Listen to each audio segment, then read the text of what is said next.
ಎಲ್ಲರಿಗೂ ನಮಸ್ಕಾರ. ಸನಾತನ ಕಥನಕ್ಕೆ ಸ್ವಾಗತ. ನಾನು ಸೌಮ್ಯ ಕೃಷ್ಣ ಹೆಗಡೆ. ಇವತ್ತಿನ ಥಂಬ್ನೇಲ್ ನೋಡಿದ ತಕ್ಷಣ ಬಹಳಷ್ಟು ಜನ ಹೌಹಾರ್ ಬಿಟ್ಟಿರ್ತಾರೆ. ಅದೇ ಇಂಟ್ರೆಸ್ಟ್ ಅಲ್ಲಿ ರಪ್ ಅಂತ ವಿಡಿಯೋವನ್ನ ಕ್ಲಿಕ್ ಮಾಡುತ್ತಿದ್ದಾರೆ ಅನ್ನೋ ಅಸಂಪ್ಷನ್ ಒಂದಿಗೆ. ಸೊ ನಮ್ದು ಒಂದಷ್ಟು ಸೋಷಿಯಲ್ ಸ್ಟಿಗ್ಮಾ ಅನ್ನೋ ತರದ ಟಾಪಿಕ್ಸ್ ಇದೆ. ಈ ಸ್ಪರ್ಮ್ ಬಗ್ಗೆ ಅಥವಾ ವೆಜೈನಾ ಬಗ್ಗೆ ಅಥವಾ ಇಂಟರ್ ಕೋರ್ಸ್ನ ಬಗ್ಗೆ, ಫಿಸಿಕಲ್ ರಿಲೇಶನ್ಶಿಪ್ನ ಬಗ್ಗೆ ಯಾವುದು ಎಥಿಕಲ್ ಇರುತ್ತೆ. ಹಾಗೆ ಅದನ್ನ ಎಲ್ರಿಗೂ ಅದ್ರ ಬಗ್ಗೆ ಭಯಂಕರ ಇಂಟ್ರೆಸ್ಟ್ ಇದ್ರು ಕೂಡ ಯಾರು ಪಬ್ಲಿಕಲ್ಲಿ ಮಾತಾಡೋದೇ ಇರೋದಿಲ್ಲ. ಆದ್ರೆ ನಮ್ಮ ಏನ್ಷಿಯಂಟ್ ಹಿಂದೂ ಕಲ್ಚರ್ ಅನ್ನುವಂಥದ್ದು ಏನಿತ್ತಲ್ಲ, ಅದರಲ್ಲಿ ಎಲ್ಲದನ್ನ ಹೇಗೆ ಓಪನ್ ಮೈಂಡ್ ಸೆಟ್ ನಲ್ಲಿ ಅರ್ಥ ಮಾಡ್ಕೊಳ್ತಾ ಇದ್ರು, ಅದರ ಬಗ್ಗೆ ಮಾತಾಡ್ತಾ ಇದ್ರು, ಹಾಗೆ ಯಾವುದು ಸರಿ ಇಲ್ಲ ಅನ್ನೋದಕ್ಕೆ ಸೊಲ್ಯೂಷನ್ ಅನ್ನ ಕೂಡ ಕ್ರಿಯೇಟ್ ಮಾಡ್ತಾ ಇದ್ರು. ಎಷ್ಟರ ಮಟ್ಟಿಗೆ ಓಪನ್ ಮೈಂಡೆಡ್ ಅಂಡ್ ಅಡ್ವಾನ್ಸ್ಡ್ ಇದ್ರು ಅಂತಂದ್ರೆ, ಕೆಲವೊಂದಷ್ಟು ಸಬ್ಜೆಕ್ಟ್ಗಳನ್ನ ನಾವು ಇವತ್ತು ಮಾಡರ್ನ್ ಅಂತ ಏನು ನಾವು ಕಂಡಿಡಿದ್ರು ಅನ್ನೋ ತರ ಬ್ರ್ಯಾಗ್ ಮಾಡ್ತೀವಿ, ಜಂಬಾ ಕೊಚ್ಕೊಳ್ತೀವಲ್ವಾ, ಅದು ಎಲ್ಲದನ್ನ ಯಾವಾಗ ಋಷಿ ಮುನಿಗಳ ಕಾಲದಿಂದ ಮಹಾಭಾರತ ರಾಮಾಯಣದ ಕಾಲದಲ್ಲಿಯೇ ನಮ್ಮ ಪೂರ್ವಜರು ನಮಗಿಂತ ಜಾಸ್ತಿ ಗೊತ್ತಿದ್ರು ಕೂಡ ಸಾಮಾನ್ಯ ಅದು ಅನ್ನೋ ತರದಲ್ಲಿ, ಅಂದ್ರೆ ತುಂಬಿದ ಕೂಡ ತುಳ್ಕೋದಿಲ್ಲ ಅಂತ ಹೇಳ್ತಾರಲ್ಲ, ಆ ತರದಲ್ಲಿ ಕೆಲವೊಂದಷ್ಟು ಮೆನ್ಷನಿಂಗ್ ಅನ್ನ ಮಾಡಿ ಹೋಗಿದ್ದಾರೆ. ಒಂದು ಪುರಾಣದ ಕಥೆ ಅನ್ನುವಂಥದ್ದನ್ನ, ಅಂದ್ರೆ ನಮ್ಮ ಮಹಾಕಾವ್ಯದಲ್ಲಿ ಮೆನ್ಷನ್ ಆಗಿರುವಂತಹ ಒಂದು ವೆರಿ ಇಂಟ್ರೆಸ್ಟಿಂಗ್, ಮೈಂಡ್ ಬ್ಲೋಯಿಂಗ್ ಹಾಗೆ ಅನ್ಬಿಲೀವೇಬಲ್ ಕಥೆಯನ್ನ ಹೇಳ್ತೀನಿ ರಿಲೇಟೆಡ್ ಟು ಸ್ಪರ್ಮ್. ಯಾರಿವಾಗ ಚಿಚಿ ಚಿಚಿ ಚಿಚಿ ಅಂತ ಹೇಳ್ತಿರೋ, ದಯವಿಟ್ಟು ಪೂರ್ತಿಯಾಗಿ ಎಪಿಸೋಡ್ ಅನ್ನ ಕೇಳಿಸ್ಕೊಳ್ಳಿ. ಇದರಿಂದ ನಮ್ಮ ಏನು ಇತಿಹಾಸ ಅನ್ನೋದು ಹೇಗೆ ಕ್ರಿಯೇಟ್ ಆಗಿದೆ, ಹಾಗೆ ಅಡ್ವಾನ್ಸ್ಡ್ ಟೆಕ್ನಾಲಜಿ ಅನ್ನೋದಕ್ಕೆ ಅವತ್ತಿನ ಮೆನ್ಷನಿಂಗ್ ಅನ್ನ ನಾವು ಅರ್ಥ ಮಾಡ್ಕೊಂಡ್ವಿ ಅಂತಂದ್ರೆ, ನಮ್ಮ ಇವತ್ತಿನ ಸೈನ್ಸ್ ಅವತ್ತು ಸೇಮೇ ಇತ್ತು ಅಂತ ಬ್ರ್ಯಾಗ್ ಮಾಡೋ ಅವಶ್ಯಕತೆ ಇಲ್ಲ. ಆದ್ರೆ we should be proud and humble enough to know what we don't know about what we already did know. In fact ಇವತ್ತಿನ ಕಾಲದಲ್ಲಿ IVF ರಿಲೇಟೆಡ್ ಹಾಗೆ ಸಿಂಗಲ್ ಪೇರೆಂಟ್ ಹುಡ್ ಅನ್ನೋದು, ಫಾರ್ ಎಕ್ಸಾಂಪಲ್ ರೀಸೆಂಟ್ ಆಗಿ ಚಿತ್ರನಟಿ ಭಾವನಾ ಅವರು ಮದ್ವೆ ಆಗಿಲ್ಲ, ಹಾಗೆ ಅವರಿಗೆ ಫಿಸಿಕಲ್ ರಿಲೇಶನ್ಶಿಪ್ ಅನ್ನೋದ್ರ ಮೂಲಕ ಅಲ್ಲದೆ IVF ನ ಮೂಲಕ ಮಗುವನ್ನ ಪಡೆದುಕೊಂಡ್ರು. ಅದು ಬಹಳಷ್ಟು ಜನ ವೆಲ್ಕಮ್ ಮಾಡಿದ್ರು. ಇನ್ನೊಂದಷ್ಟು ಜನ ಇದೇ ರೀತಿ ಎಲ್ಲ ಹೆಣ್ಮಕ್ಳು ಮಾಡೋಕ್ ಹೋದ್ರು ಅಂತಂದ್ರೆ, ಈ ಫ್ಯಾಮಿಲಿ ವ್ಯಾಲ್ಯೂ ಸಿಸ್ಟಮ್ ಅನ್ನೋದು ಅಥವಾ ನಾರ್ಮ್ ಅಂತ ಏನ್ ಕ್ರಿಯೇಟ್ ಮಾಡ್ಕೊಂಡಿದ್ವಿ ಅಲ್ವಾ, ಮದುವೆ, ಸಂಸಾರ, ಮಕ್ಕಳು, ಅವ್ರ ಬಗ್ಗೆ ಕೇರ್ ತಗೊಳ್ಳೋದು, ಇದೆಲ್ಲದೂ ಕೂಡ ಡೆಸ್ಟ್ರಾಯ್ ಆಗತ್ತೆ ಅಂತ ಕನ್ಸರ್ನ್ ಅನ್ನ ವ್ಯಕ್ತಪಡಿಸ್ತಾ ಇದ್ರೆ, ಇನ್ನು ಕೆಲವರಿಗೆ ಯಾರಿಗೆ ಈ ಮದುವೆಯ ಜಂಜಾಟಗಳು ಇಷ್ಟ ಇಲ್ಲ ಅಥವಾ ಕರೆಕ್ಟ್ ಪಾರ್ಟ್ನರ್ ಇವನು ಅಂತ ಡಿಸೈಡ್ ಮಾಡಕ್ ಸಾಧ್ಯನೇ ಇಲ್ಲ ಅನ್ನೋ ತರದ ಸಿಚುವೇಶನ್ ಅಲ್ಲಿ ಇದ್ದಿರ್ತಾರೆ. ಬಟ್ ಅವರಿಗೆ ಮದರ್ಹುಡ್ ಬೇಕಾಗಿರತ್ತೆ. ಅಂಥವರಿಗೆ ವರ ಅಂತಂದ್ರೆ ಈ IVF. ಯಾರಿಗೆ ಅಡಾಪ್ಟ್ ಮಾಡ್ಕೊಳಕ್ ಇಷ್ಟ ಇರೋದಿಲ್ಲ, ಅಂದ್ರೆ ಒಂದು ತಾಯಿಗೆ ಒಂದು ಗಂಡಸಿನ ನೇರ ಸಂಪರ್ಕ ಇಲ್ಲದ್ದೇನೆ ತನ್ನ ಗರ್ಭದಲ್ಲಿ ಮಗುವನ್ನ ಧಾರಣೆ ಮಾಡುವಂತಹ ಒಂದು ವರ ಅನ್ನೋದು ಇದೆ ಅಂತ ಆಯ್ತು. ಆದ್ರೆ ಯಾವತ್ತಾದ್ರೂ ನೀವು ಆಲೋಚನೆ ಮಾಡಿದಿರಾ, ಒಂದು ಗಂಡಸಿಗೆ ಹೆಂಗಸಿನ ಗರ್ಭ ಇಲ್ಲದ್ದೇನೆ ಮಗು ಪಡೆಯುವಂತಹ ತಾಕತ್ತು ಅನ್ನುವಂಥದ್ದು, ಆ ಟೆಕ್ನಾಲಜಿ ಅನ್ನುವಂಥದ್ದು ಇದ್ದಿರಬಹುದಾ? ಅಂದ್ರೆ ಸ್ಪೆಸಿಫಿಕ್ ಆಗಿ ಹೇಳ್ಬೇಕು ಅಂತಂದ್ರೆ, ಒಂದು ಸ್ಪರ್ಮ್ ಎಗ್ ಅನ್ನ ಎಂಟರ್ ಆಗದ್ದೆ, ಗರ್ಭದ ಒಳಗೆ ಪ್ರವೇಶವನ್ನೇ ಮಾಡದ್ದೆ ಒಂದು ಹೆಲ್ದಿ ಬೇಬಿಯನ್ನ ಕ್ರಿಯೇಟ್ ಮಾಡುವಂತಹ ಯಾವುದಾದರೂ ತಂತ್ರಜ್ಞಾನ ನಮ್ಮಲ್ಲಿ ಇದೆಯಾ ಅಂತಂದ್ರೆ, ಮಹಾಭಾರತದ ಈ ಒಂದು ಕಥೆ ಹೌದು ಇತ್ತು ಅನ್ನೋದನ್ನ ನಮ್ಗೆ ತಿಳಿಪಡಿಸುತ್ತೆ. ಯಾರ ವಿಚಾರವನ್ನ ಹೇಳೋಕೆ ಹೊರಟಿದ್ದೀನಿ ಅನ್ನೋದನ್ನ ಕಮೆಂಟ್ ಬಾಕ್ಸ್ ನಲ್ಲಿ ಒಂದ್ ವೇಳೆ ಈ ಮೂಮೆಂಟ್ ಅಲ್ಲಿ ನಿಮ್ಗೆ ಗೊತ್ತಾಗಿತ್ತು ಅಂತಂದ್ರೆ ದಯವಿಟ್ಟು ನಂಗೆ ಹೇಳಿ, ಆಯ್ತಾ? ಸೊ ಇದು ಯಾರಿಂದ ಶುರುವಾಗತ್ತೆ ಕಥೆ ಅಂತಂದ್ರೆ, ಋಷಿ ಭಾರದ್ವಾಜರು. ಎಂದಿನಂತೆ ಅವರು ತುಂಬಾ ಬೆಳ್ಳಂಬೆಳಗ್ಗೆ ಎದ್ದು ಬಿಟ್ಟು ತಮ್ಮ ಕೈಂಕರ್ಯವನ್ನ ಮುಗಿಸೋಕೆ ಗಂಗಾ ನದಿಯ ಒಂದು ಸೆರೀನ್ ಬ್ಯೂಟಿಯಲ್ಲಿ ಸೂರ್ಯ ನಮಸ್ಕಾರವನ್ನ ಮಾಡಿ ಆಮೇಲೆ ಸೂರ್ಯನಿಗೆ ಅರ್ಘ್ಯವನ್ನ ಕೊಡ್ತಾ ಇರ್ತಾರೆ. ಇದು ಅವರ ದೈನಂದಿನ ಚಟುವಟಿಕೆ ಆಗಿರುತ್ತೆ. ಆದ್ರೆ ಅವತ್ತು ಅನ್ಲೈಕ್ ಎನಿ ಅದರ್ ಡೇಸ್, ಸ್ವಲ್ಪ ದೂರದಲ್ಲಿ ಒಬ್ಳು ತುಂಬಾ ಅಂತಂದ್ರೆ ತುಂಬಾ ಚಂದ ಇದ್ದಾಳೆ, ಚಂದುಳ್ಳಿ ಚೆಲುವೆ, ಅಪ್ಸರೆ, ಘೃತಾಚಿ ಅನ್ನುವಂತಹ ಅಪ್ಸರೆ ದೂರದಲ್ಲಿ ಅದೇ ಗಂಗಾ ನದಿಯಲ್ಲಿ ಚೆಲ್ಲಾಟ ಮಾಡಿಕೊಂಡು, ಎಂಜಾಯ್ ಮಾಡಿಕೊಂಡು, ನಕ್ಕೊಂಡು, ತುಂಬಾ ಖುಷಿಯಾಗಿ ವಿಹರಿಸ್ತಾ ಸ್ನಾನ ಮಾಡ್ತಾ ಇರ್ತಾಳೆ. ಅದನ್ನ ನೋಡಿ ಋಷಿ ಭಾರದ್ವಾಜರಿಗೆ ಯಾವುದೇ ಉದ್ದೇಶ ಇಲ್ಲದೆ, ಈ ಕಾಮ ಕ್ರೋಧದ ವಾಸನೆ ಇಲ್ಲದೆ ಇದ್ರೂ ಕೂಡ ಅವರ ಸುಪ್ತ ಮನಸ್ಸಿನ ಒಳಗಡೆ ಅದ್ ಏನಾಯ್ತೋ ಗೊತ್ತಿಲ್ಲ, ಅವರಿಗೆ ಸೀಮೆಂಟ್ ಡಿಸ್ಚಾರ್ಜ್ ಆಗತ್ತೆ ಅವಳ ಬ್ಯೂಟಿಯನ್ನ ನೋಡಿ. ಅದಾದ ತಕ್ಷಣ ಅವರಿಗೆ ಕಸಿವಿಸಿ ಆಗ್ಬಿಡತ್ತೆ, ಛೀ, ನಾನು ಇಂಥ ತಪಸ್ವಿ ಆಗಿದ್ರೂ ಕೂಡ ಒಂದು ಹೆಣ್ಣು, ಯಾವ ಹೆಣ್ಣನ್ನ ಆದಿಪರಾಶಕ್ತಿ ಅಂದ್ರೆ ಶಕ್ತಿಯ ಪ್ರತಿಸ್ವರೂಪ ಅಂತ ಪೂಜೆ ಮಾಡ್ತೀವಿ, ತಾಯಿಯ ಸಮಾನ ಅಂತ ನೋಡ್ತೀವಿ, ಅಂಥ ಹೆಣ್ಣಿಗಾಗಿ ನಾನು ಇಷ್ಟ ನೀಚ ಮಟ್ಟದಲ್ಲಿ ಮೋಹಕ್ಕೆ ಎಳೆದು ಬಿಟ್ನಾ? ನನ್ನ ವೀರ್ಯಾಣು ಹೊರಗಡೆ ಬಂದ್ಬಿಡತ್ತೆ ಅಂತಂದ್ರೆ ನನ್ನ ತಪಸ್ಸು ಭಂಗ ಆಯ್ತಾ? ಅಥವಾ ನಾನು ಶುದ್ಧವಾಗಿರುವಂತಹ ಬ್ರಹ್ಮಚರ್ಯವನ್ನ ಪಾಲಿಸ್ಲೇ ಇಲ್ವಾ ಅನ್ನೋ ತರದಲ್ಲಿ ಒಂಥರ ಅವರಿಗೆ ಬೇಜಾರಾಗ್ಬಿಡುತ್ತೆ ಆ ಮೊಮೆಂಟ್ಗೆ.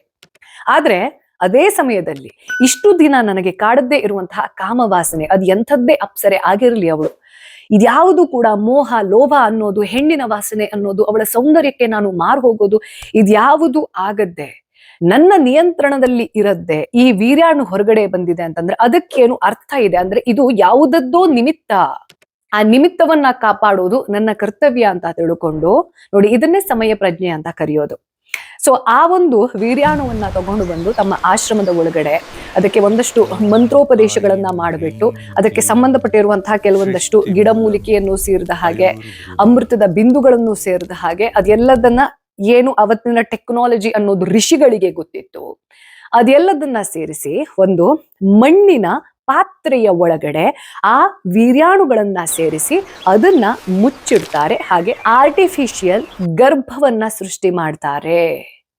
ಸ್ವಲ್ಪ ತಿಂಗಳುಗಳ ನಂತರ, ಅಂದ್ರೆ ಅದಕ್ಕೆ ಏನು ಕಂಡ್ಯೂಸಿವ್ ಆಗಿರುವಂತಹ ಅಟ್ಮಾಸ್ಫಿಯರ್ ಬೇಕು ಅನ್ನೋದು ಅಂದಿನ ಕಾಲದ ಋಷಿಗಳಿಗೆ ಸಾಮಾನ್ಯ ಜ್ಞಾನ ಅನ್ನೋ ತರದಲ್ಲಿ ಗೊತ್ತಿತ್ತು. ಯಾಕೆಂತಂದ್ರೆ ಇದು ಕೇವಲ ಋಷಿ ಭಾರದ್ವಾಜರು ಮಾತ್ರ ಮಾಡ್ಲಿಲ್ಲ. ನಿಮ್ಗೆ ಗೊತ್ತಿತ್ತು ಅಂತಂದ್ರೆ ವ್ಯಾಸ ಋಷಿಗಳು ಯಾವಾಗ ಗಾಂಧಾರಿಯ ಗರ್ಭದ ಒಳಗೆ ಇರುವಂತಹ ಒಂದು ದೊಡ್ಡ ಸೀಡನ್ನ ತೆಗೆದು ಅದನ್ನ ಬೇರೆ ಬೇರೆ ಚೂರುಗಳನ್ನಾಗಿ ಮಾಡಿ 100 ಮಡಿಕೆಗಳಲ್ಲಿ ಹಾಕಿ ಅದಕ್ಕೆ ನೆಕ್ಸ್ಟ್ ಜೀವ ಬರೋ ತರದಲ್ಲಿ ಮಾಡಿ ಅವರು ಕೌರವರಾಗ್ತಾರೆ ಅನ್ನೋ ಮೆನ್ಷನಿಂಗ್ ಏನಿದೆ ಅಲ್ಲ, ಅಂದ್ರೆ ಈ ಆರ್ಟಿಫಿಷಿಯಲ್ ಗರ್ಭವನ್ನ ಸೃಷ್ಟಿಸುವಂತಹ ತಂತ್ರಜ್ಞಾನವನ್ನ ಅಂದಿನ ಋಷಿಗಳು ತಿಳಿದಿದ್ರು ಅನ್ನೋದಕ್ಕೆ ಈ ಒಂದು ಇನ್ಸಿಡೆಂಟ್ ಕೂಡ ನಮಗೆ ಉದಾಹರಣೆಯನ್ನ ಹೇಳುತ್ತೆ. ಇಲ್ಲಿ ಮಹಾಭಾರತದಲ್ಲಿ ಗಾಂಧಾರಿ ಕತೆಗೂ ಕೌರವರು ಹುಟ್ಟಿದ ಕತೆಗೂ ಋಷಿ ಭಾರದ್ವಾಜರಿಗೂ ಇನ್ನೇನ್ ಡಿಫ್ರೆನ್ಸ್ ಇದೆ ಅಂತ ಕೇಳಿದ್ರಿ ಅಂತಂದ್ರೆ, ಅಲ್ಲಿ ತಾಯಿಯ ಗರ್ಭದ ಒಳಗಡೆ ಆ ಒಂದು ಎಂಬ್ರಾಯಿ ಅನ್ನೋದಿದೆ, ಸೀಡ್ ಅನ್ನೋದೇನಿತ್ತು ಅದು 2 ವರ್ಷಗಳ ಕಾಲ ಇದ್ದಿತ್ತು. ಆದ್ರೆ ಇಲ್ಲಿ ಲಿಟ್ರಲಿ ತಾಯಿಯ ಗರ್ಭ ಅನ್ನೋದು ಬಳಕೆನೇ ಆಗಿಲ್ಲ. ಗರ್ಭ ಯಾವುದಾಗಿತ್ತು ಅಂತಂದ್ರೆ ಆ ಮಣ್ಣಿನ ಮಡಿಕೆ. ಅದರ ಒಳಗಡೆಯಿಂದ ಯಾವಾಗ ಸರಿಯಾದ ಸಮಯದಲ್ಲಿ ಒಂದು ಮುದ್ದಾಗಿರುವಂತಹ ಅಷ್ಟೇ ತೇಜಸ್ಸನ್ನ ಹೊಂದಿರುವಂತಹ ಮಗು ಹೊರಗಡೆ ಬರುತ್ತೆ. ಆ ಮಗುವಿನ ಹೆಸರು ಏನಪ್ಪಾ ಅಂತಂದ್ರೆ ದ್ರೋಣ. ಯಾಕೆ ದ್ರೋಣ ಅನ್ನುವಂತಹ ಹೆಸರು ಅಂತಂದ್ರೆ ಈ ಅರ್ಧನ್ ಪಾಟ್ ಅನ್ನೋದೇನಿತ್ತಲ್ಲ, ಮಣ್ಣಿನ ಮಡಿಕೆಯ ಅದರ ಸಂಸ್ಕೃತದ ಭಾಷಾಂತರ ಏನು ಅಂತಂದ್ರೆ ದ್ರೋಣ. ಇನ್ನೂ ಕೆಲವೊಂದಷ್ಟು ಸಂಸ್ಕೃತ ಪಂಡಿತರ ಡಿಬೇಟ್ ಇರೋದು ಏನು ಅಂತಂದ್ರೆ, ಆ ಅರ್ಧನ್ ಪಾಟ್ ಒಳಗಡೆ ಹಾಕಿರುವಂತಹ ಸೀಮೆನ್ ಅದನ್ನ ಹೇಗೆ ಬಾಯಿ ಕಟ್ಟಿಟ್ಟಿದ್ರು, ಎಲೆಯನ್ನ ಬಳಸಿ ಬಾಯನ್ನ ಕಟ್ಟಿರ್ತಾರೆ. ಆ ಎಲೆಯ ತುದಿಯಿಂದ ಹೊರಗಡೆ ಬಂದಂತಹ ಜೀವವನ್ನ ಆ ಒಂದು ಅರ್ಥದಲ್ಲಿ ದ್ರೋಣ ಅಂತ ಅವರಿಗೆ ಹೆಸರಿಡಲಾಯಿತು ಅಂತ ಹೇಳಲಾಗತ್ತೆ. ದ್ರೋಣ ಮತ್ಯಾರೂ ಅಲ್ಲ, ನಾನು ಹೇಳ್ತಿರೋದು ನಮ್ಮ ಕೌರವರಿಗೂ ಪಾಂಡವರಿಗೂ ತಮ್ಮ ವಿದ್ಯೆಯನ್ನ, ಜ್ಞಾನವನ್ನ, ಸರ್ವಸ್ವವನ್ನು ಧಾರೆ ಎರೆದಂತಹ ಅದೇ ದ್ರೋಣಾಚಾರ್ಯರು.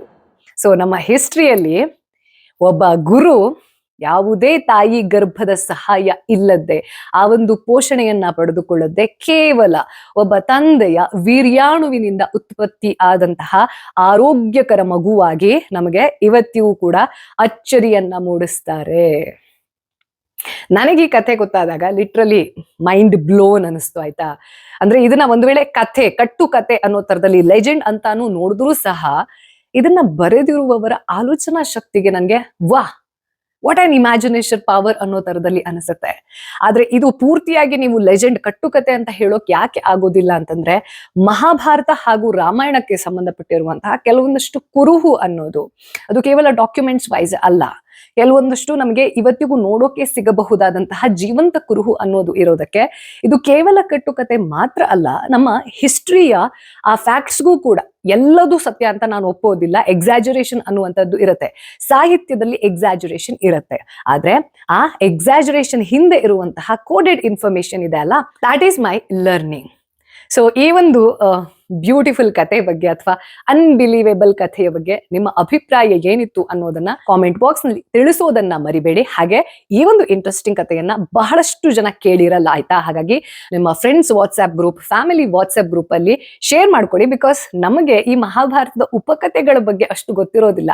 ಆ ಉಪಕಥೆಗಳು ಎಷ್ಟು ಚೆನ್ನಾಗಿರ್ತವೆ, ಹಾಗೆ ನಮ್ಮ ಅಂದಿನ ತಂತ್ರಜ್ಞಾನ ಅನ್ನೋದು, ಹಾಗೆ ಇವತ್ತೇನದಕ್ಕೆ ಪ್ಯಾರಲಲ್ ಲೈನ್ಸ್ ಅನ್ನ ನಾವು ಕ್ರೋಢೀಕರಿಸೋಕೆ ನೋಡ್ಕೊಳ್ತೀವಲ್ವಾ, ಅವತ್ತಿದ್ದೆಲ್ಲ ಸೈನ್ಸ್ ಅನ್ನೋ ತರದಲ್ಲಿ ನಾನು ಡಿಬೇಟ್ ಮಾಡಲ್ಲ. ಯಾಕೆಂತಂದ್ರೆ ಇಟ್ಸ್ ನಾಟ್ ನೆಸೆಸಿಟಿ. ಅದು ಕೇವಲ ಸಾಹಿತ್ಯ ಕೂಡ ಆಗಿರಬಹುದು. ಅದು ಸಾಹಿತ್ಯ ಆಗಿತ್ತು ಅಂತಂದ್ರೆ ಅಥವಾ ಅವತ್ತಿನ ತಂತ್ರಜ್ಞಾನವೇ ಆಗಿತ್ತು ಅಂತಂದ್ರೆ ವಾವ್. ಒಂದ್ ವೇಳೆ ನಿಮ್ಗೆ ಈ ಒಂದು ಎಪಿಸೋಡ್ ಇಷ್ಟ ಆಯ್ತು ಅಂತಂದ್ರೆ ನಿಮ್ಗೆ ಡೆಫಿನೆಟ್ಲಿ ಎಂಡ್ ಸ್ಕ್ರೀನ್ ಅಲ್ಲಿ ಕೊಡುವಂತಹ ಈ 2 ಎಪಿಸೋಡ್ ಯಾವುದು, ನಾಟ್ ಸೋ ನೋನ್ ಸ್ಟೋರೀಸ್ ಅಥವಾ ಮಿಸ್ಟೀರಿಯಸ್ ಸ್ಟೋರೀಸ್ ಅಂತ ಇರುತ್ತೆ, ನಮ್ಮ ಪುರಾಣಕ್ಕೆ ಸಂಬಂಧಪಟ್ಟಿದ್ದು. ಅದರ ಥಂಬ್ನೇಲ್ ಅನ್ನ ಕೊಡ್ತೀನಿ, ಕ್ಲಿಕ್ ಮಾಡಿ ನೋಡಿ, ಹಾಗೆ ನಿಮ್ಮವ್ರ ಜೊತೆ ಶೇರ್ ಮಾಡ್ಕೊಳ್ಳಿ.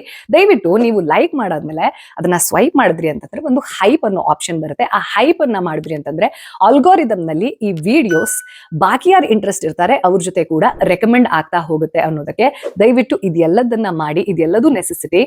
ನಿಮ್ಗೆ ಇದರಿಂದ ಯಾವುದೇ ಖರ್ಚಾಗೋದಿಲ್ಲ, ಆದ್ರೆ ನನಗೆ ಇದರಿಂದ ಮೋಟಿವೇಶನ್ ಸಿಗುತ್ತೆ. ಹಾಗೆ ಇದೇನು ಒಂದು ಎಪಿಸೋಡ್ ಅನ್ನ ಕ್ರಿಯೇಟ್ ಮಾಡೋಕೆ ಇರುವಂತಹ ಡೆಡಿಕೇಶನ್ ಇರುತ್ತಲ್ಲ, ಆ ಡೆಡಿಕೇಶನ್ಗೆ ಇನ್ನೂ ಜಾಸ್ತಿ ಮೋಟಿವೇಶನ್ ಸಿಕ್ತು ಅಂತಂದ್ರೆ ಅಪ್ಕಮಿಂಗ್ ಡೇಸ್ ಅಲ್ಲಿ ಇನ್ನ ಇಂಪ್ರೂವ್ಡ್ ಕಾಂಟೆಂಟ್, ಇನ್ನ ಇಂಪ್ರೂವ್ಡ್ ಆಗಿರುವಂತಹ ವಿಜುವಲ್ ಡಿಸ್ಪ್ಲೇ ಜೊತೆಗೆ ಒಂದು ಒಳ್ಳೆಯ ಡಾಕ್ಯುಮೆಂಟೇಶನ್ ಮಾಡೋಕೆ ಸಾಧ್ಯ ಆಗುತ್ತೆ ಅಂತ ಹೇಳ್ತಾ, ಒಂದ್ ವೇಳೆ ನಿಮ್ಗೆ ಈ ಎಪಿಸೋಡ್ಗಳ ನೋಟಿಫಿಕೇಶನ್ ಯೂಟ್ಯೂಬ್ ಇಂದ ಬರ್ತಾ ಇಲ್ಲ ಅಂತಂದ್ರೆ ದಯವಿಟ್ಟು ಪ್ರತಿ ಸಂಡೇ ನೀವು 9 ಗಂಟೆ ಬೆಳಗ್ಗೆ ಅಥವಾ ರಾತ್ರಿ ಒಂದ್ಸತಿ ನನ್ನ ಚಾನೆಲ್ ಅನ್ನ ಯೂಟ್ಯೂಬ್ ನಲ್ಲಿ ಸರ್ಚ್ ಮಾಡಿ ನೋಡಿದ್ರೆ ವಿಡಿಯೋಸ್ ಅಪ್ಲೋಡ್ ಆಗಿರುತ್ತೆ. ಯಾಕೆಂತಂದ್ರೆ ನನಗೆ ಬಹಳಷ್ಟು ಜನ ಕಮೆಂಟ್ ಬಾಕ್ಸ್ ಅಲ್ಲಿ ಹೇಳ್ತಾ ಇದ್ದೀರಾ, ನೀವು ವಿಡಿಯೋಸ್ ಮಾಡ್ತಾ ಇರುವಂತಹ ನೋಟಿಫಿಕೇಶನ್ ಬರ್ತಾ ಇಲ್ಲ, ಅಥವಾ ನೀವು ವಿಡಿಯೋಸ್ ಅನ್ನ ಇವಾಗ ಯಾಕೆ ಮಾಡ್ತಾ ಇಲ್ಲ ಅನ್ನೋದನ್ನ ಕೆಲವು ಜನ ಹೇಳ್ತಿರ್ತಾರೆ. ನಾನು ಮಾಡ್ತಾ ಇದ್ದೀನಿ, ನಂಗೆ ಮಾಡೋಕ್ಕೂ ಕೂಡ ಮುಂದೆ ಇಂಟ್ರೆಸ್ಟ್ ಇದೆ, ಇನ್ನ ಜಾಸ್ತಿ ಇಂಟ್ರೆಸ್ಟ್ ಇದೆ.